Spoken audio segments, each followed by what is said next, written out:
witnessed a transformation in terms of productions from the traditional production into the modern productions and smart productions.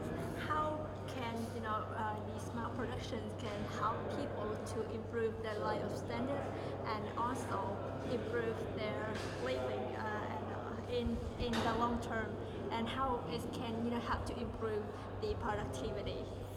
So, first of all, you have to understand that smart manufacturing is all about productivity and quality and traceability of the product, right, from its conception to the time when it is manufactured, to the time when it's used, and to the time when it's maintained and the end of life cycle. So, it builds a complete visibility of all of that stuff.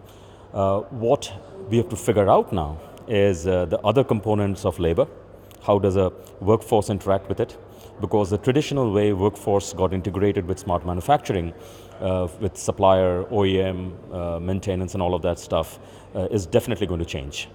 And that needs a thought both from the industry as well as from the government.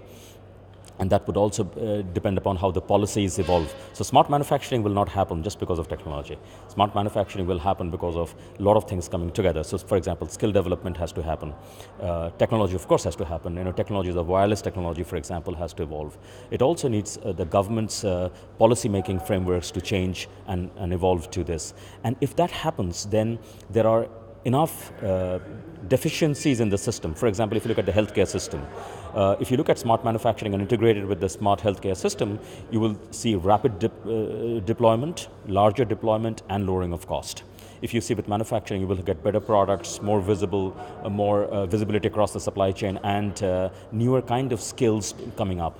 Last but not the least, this is also an opportunity for especially Asian countries to actually leapfrog from where they are today, because this is a global reset button that's getting pressed, and partake into the global manufacturing and knowledge economy, the digital knowledge economy, in a much larger scale. And that's, I think, what the bigger opportunity is for Asia per se.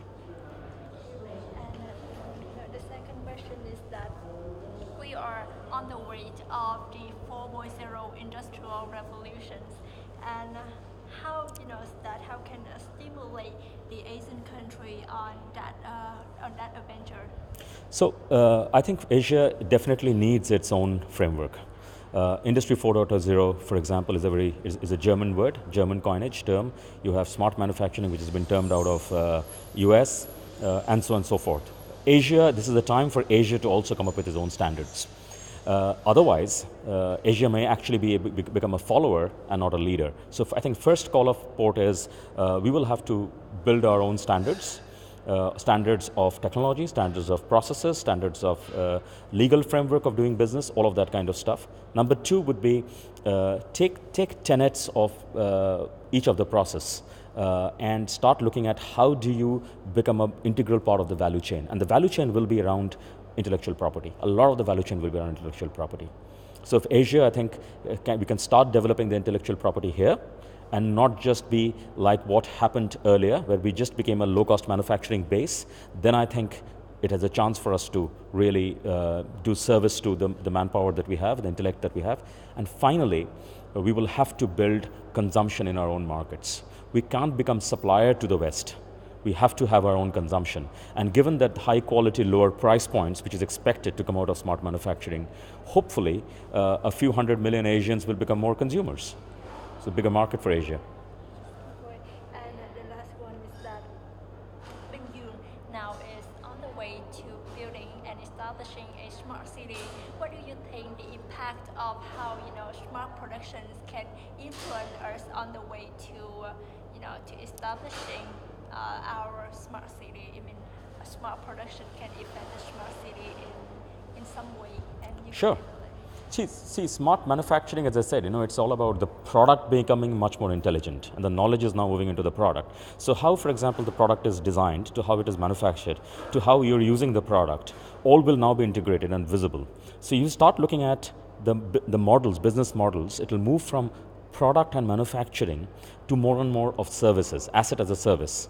So in a smart city, finally it's a citizen interacting with other facilities and utilities in a very dependable, smart way with full visibility. So if you can start looking at each one of the business models, so for example, we spoke about healthcare, we can speak about communication technologies, we can speak about education. All of them will now start getting integrated and becoming more and more visible for its outcome as well as its quality. And therefore, a smart city is finally an amalgamation of all of this, smart manufacturing and smart governance, smart telecom practices, all of that will come in. And I think it's going to only happen if all of them come in together. Thank you very much. Thank you.